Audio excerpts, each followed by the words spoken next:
Okay, thanks for joining us. We are going to talk a little bit about Software Fundamentals 2, which is going to focus on Adobe Camera Raw plugin in Photoshop and how we utilize that to start editing our pictures. So let's take a look. Okay, so here I've opened up Bridge and I have a couple images that I can work on.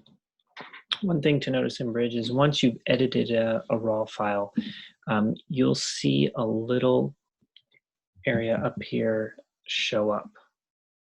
You see that, and then that little, it's almost like a little circle with a couple little lines and a couple little indicators in it. And that just shows you that you've edited that raw file. One of the principal advantages of working in RAW is that it's non-destructive, so we can go in and we can make changes in Adobe Camera Raw. We can close it. It saves those changes, and then when we open it back up, it remembers those changes. So, for example, if I come into this image, there's two ways, first of all, to get into Adobe Camera Raw. I can either be in Bridge and I can double click on the image.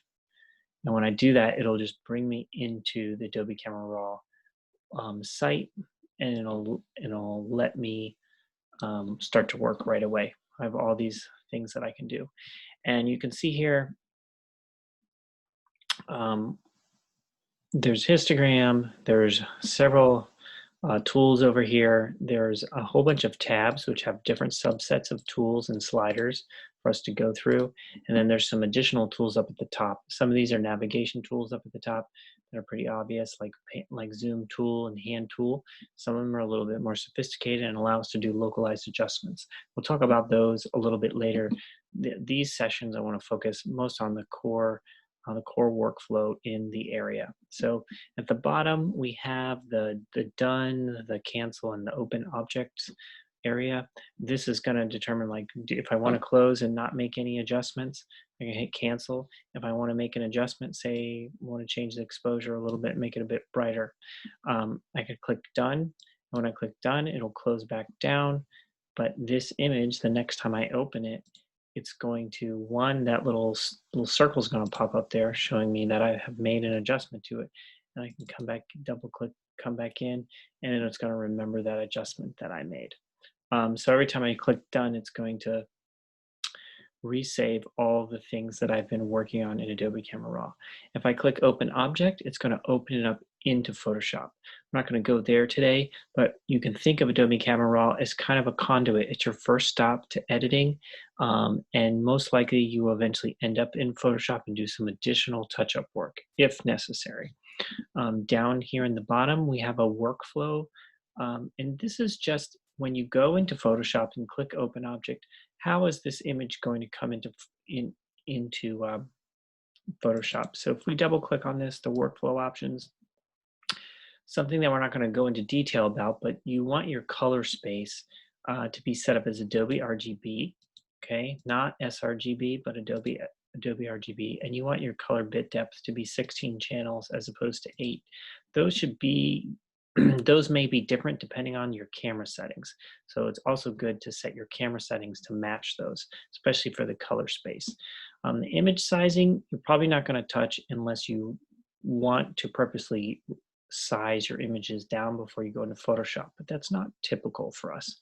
Output sharpening is not something you need to worry about now. And this last one, you do want to make sure it's checked off. It says open in Photoshop as smart objects. We'll talk about the advantages of that, but to put it simply, if you click this, when you move into Photoshop after editing in Adobe Camera Raw, and then you wish to return to Adobe Camera Raw to make further changes in the editing that you've done, Smart Objects allows you to do that. So you want to make sure that's checked off, okay? And the last thing down in this corner is the Save Image area.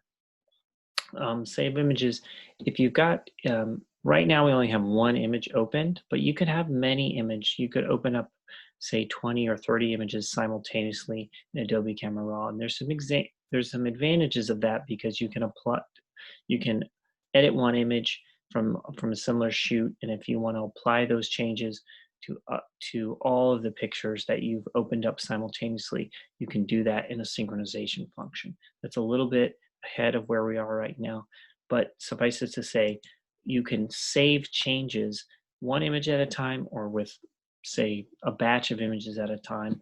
And this is all of the save options that you have directly from in Adobe Camera Raw.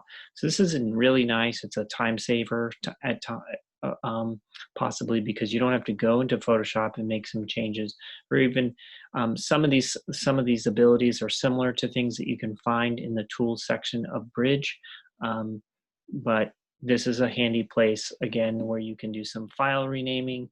You can you can just save all of your images as JPEGs, like write JPEGs out if you wanted to just share some with some friends or family. Make smaller images. You can downsize the resolution here under image sizing, even do some sharpening or color space shifts. So that's a useful tool for that we don't immediately need to talk about, but it's there. So that's kind of the overview of everything that we have in here. One other thing we can do that's nice is you can make this a full screen toggle mode. So you click on this, and this makes a full screen. We can get as much real estate of the screen to help us edit. So that's going to be kind of wrap up our first little video here of how Adobe Camera works. Except I do want to show you one thing. So I'm going to go back into Bridge, and I told you there's two ways to open an image in Adobe Camera Raw. The first is you're in Bridge, you just double click, and it's just going to open up automatically. The second you can do is you can select the files you want, and this time just for the understanding of it, I'm going to select 3 images in Bridge. I'm going to go to File. I'm going to say Opening Camera Raw. Now, this essentially is going to look the same to you, but the difference is now it's actually opening Adobe Camera Raw from Bridge.